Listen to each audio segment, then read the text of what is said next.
Halo anak-anak kelas 2A, 2B, dan 2C.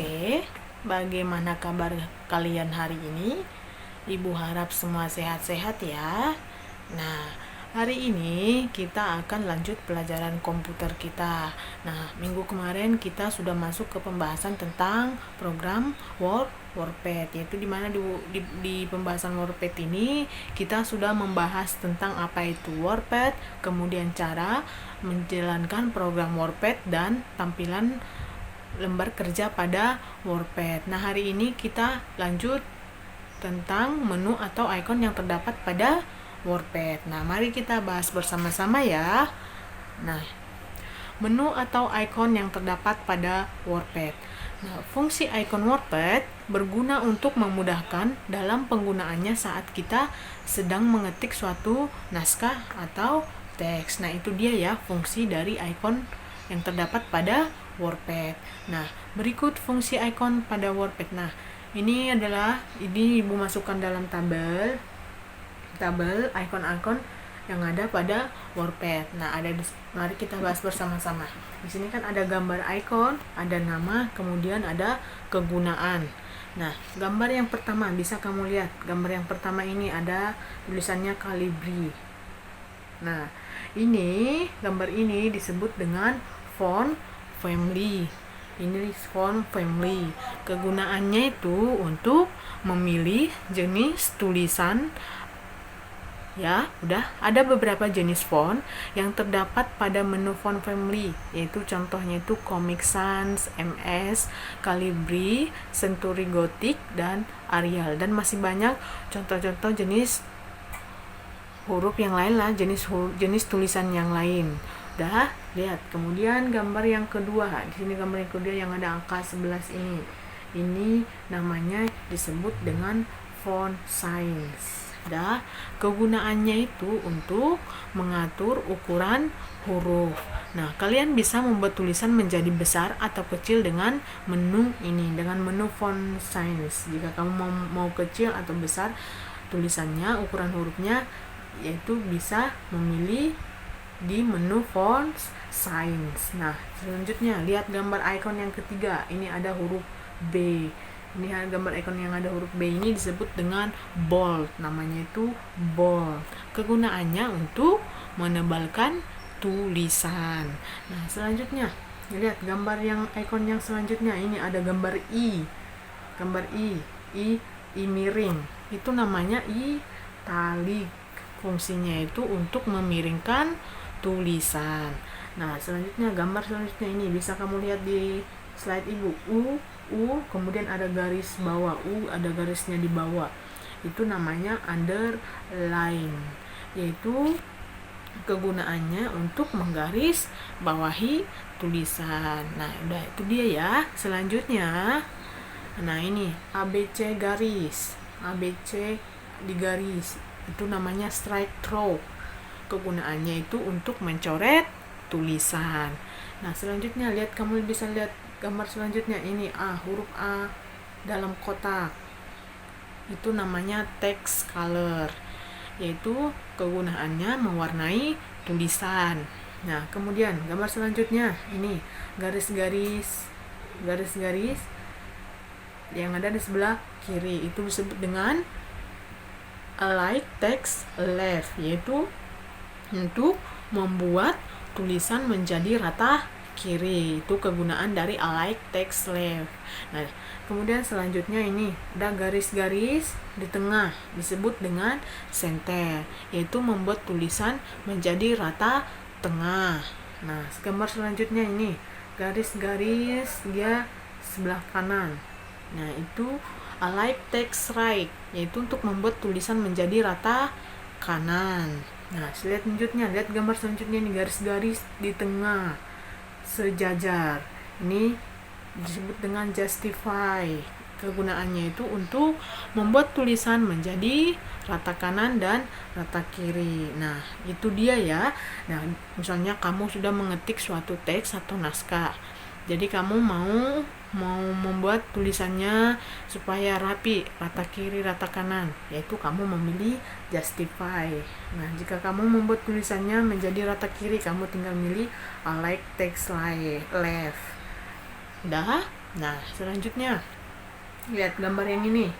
Gambar selanjutnya ini disebut dengan picture. Nah, apa kegunaan picture itu? Yaitu untuk menyisipkan gambar dari dalam folder. Nah, selanjutnya kamu bisa lihat gambar selanjutnya ini. Ada tulisan paint drawing. Itulah yang dinamakan dengan paint drawing. Kegunaannya untuk menyisipkan gambar dari aplikasi Paint. Nah, selanjutnya ini gambar selanjutnya ini bisa kamu lihat yang ada kotak-kotak seperti amplop. Nah, ini disebut dengan save. Kegunaannya untuk menyimpan hasil pekerjaan. Nah, jika kamu sudah selesai mengetik pekerjaanmu, misalnya mengetik naskah atau mengetik surat, kamu harus menyimpan hasil pekerjaan. Kamu tinggal klik save ini. Selanjutnya ini ada gambar printer. Ya, disebut dengan namanya icon itu disebut dengan print. Nah, kegunaannya itu untuk mencetak hasil pekerjaan pada selembar kertas. Misalnya kamu sudah mengketik, sudah kamu save, dan jika kamu mau ngeprint, maka kamu klik icon print untuk mencetak hasil pekerjaanmu. Nah, itu dia ya.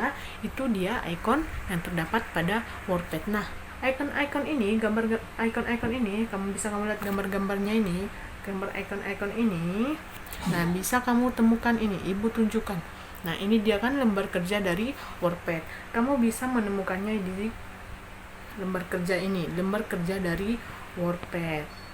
Nah, seperti ini tadi font family, ini tadi font size, ini tadi bold, ini tadi italic, ini underline.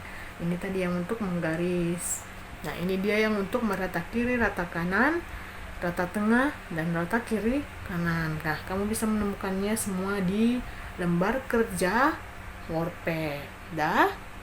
Nah, selanjutnya, kita lanjut ke fungsi copy, cut, dan paste. Nah, copy, cut, dan paste ini berfungsi untuk ini muncul ketika kamu ingin memindahkan, misalnya kamu ingin memindahkan teks, gambar, tulisan yang ini atau objek ingin kamu pindahkan ke misalnya ke lembar kerja yang lain, maka copy, cut, dan paste akan kamu gunakan. Nah, mari kita bahas bersama-sama. Yang pertama itu ada copy. Nah, icon copy ini berfungsi untuk menggandakan gambar, tulisan, dan objek lainnya. Misalnya kamu ingin memindahkan gambar atau tulisan, maka langkah yang pertama yang kamu lakukan itu mengcopy terlebih dahulu.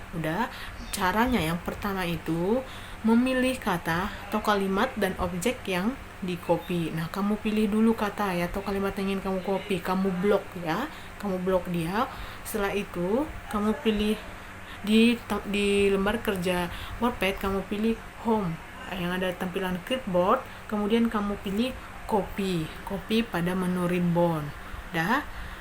Atau bisa melalui menggunakan mouse, yaitu dimana setelah kamu blok kalimat atau kata yang ingin kamu copy, kamu bisa klik kanan di objek yang ingin di copy, kemudian pilih menu copy, kamu klik copy. Nah, atau bisa melalui keyboard. Caranya yaitu kombinasi antara Ctrl C, kamu tekan Ctrl C secara bersamaan, CTR tambah C, kamu tekan secara bersamaan, maka akan otomatis teks atau objek akan tercopy. Nah, bisa kamu lihat pada layar ini ya yang disebut dengan icon copy pada menu home. Selanjutnya, setelah kamu mengcopy agar tulisan atau objeknya berpindah, maka kamu langkah selanjutnya mempaste. Bagaimana cara langkah mempaste? Nah, mari kita bahas bersama-sama. Nah, ikon paste ini yaitu menu yang berfungsi untuk menempelkan atau memindahkan kata, paragraf, kelompok kata, tabel, gambar, dan objek setelah melakukan copy atau copy sebelumnya. Nah, setelah tadi itu, sudah kamu udah ikuti langkah-langkah copy, maka langkah selanjutnya biar teks atau gambarnya berpindah ke tempat yang ingin kamu inginkan, maka kamu ikuti langkah-langkah ini. Yang pertama itu, letakkan kursor di tempat yang ingin dipastekan. Kamu letakkan kursor atau di tempat mana teks yang ingin kamu pindahkan itu. Kemudian yang kedua, pilih menu home, lalu clipboard, dan tekan paste pada menu ribbon. Maka tulisan atau teks yang sudah kamu copy tadi akan berpindah ke tempat yang kamu inginkan, atau bisa melalui keyboard, yaitu menekan tombol Ctrl atau Ctrl tambah V, Ctrl V secara bersama-sama. Maka teks yang udah kamu copy tadi sebelumnya akan otomatis berpindah ke tempat yang udah kamu pilih. Nah, bisa kamu lihat dalam slide ini. Nah, ini dia gambar ikon dari paste di menu home. Selanjutnya ada cut. Nah, icon cut ini yaitu untuk memindahkan kata atau paragraf, kelompok kata, tabel, gambar, dan objek apapun, dan objek tersebut ke tempat lain. Nah, cut ini sama dengan copy paste. Nah, adapun langkah-langkahnya. Yang pertama itu, kamu pilih kata atau kalimat atau objek yang mau di-cut. Nah, setelah itu kamu pilih, kemudian langkah selanjutnya yaitu kamu pilih menu home pada clipboard, kemudian kamu pilih cut pada menu ribbon. Setelah itulah melalui menu home. Nah, kamu bisa melalui keyboard ini atau bisa melalui keyboard, yaitu tekan tombol Ctrl X atau Ctrl tambah X. Itu dia kalau melalui keyboard. Maka setelah itu dia akan otomatis berpindah ke tempat yang ingin kamu pindahkan. Nah, ini bisa kamu lihat pada slide ibu ini. Inilah disebut dengan gambar ikon dari cut.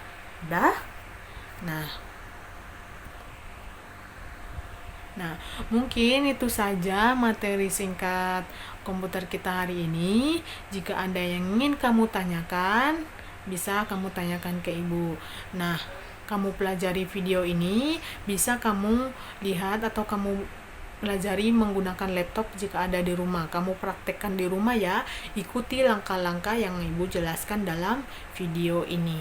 Nah, sekian materi untuk hari ini. Ibu ucapkan terima kasih. Sampai bertemu di pertemuan berikutnya.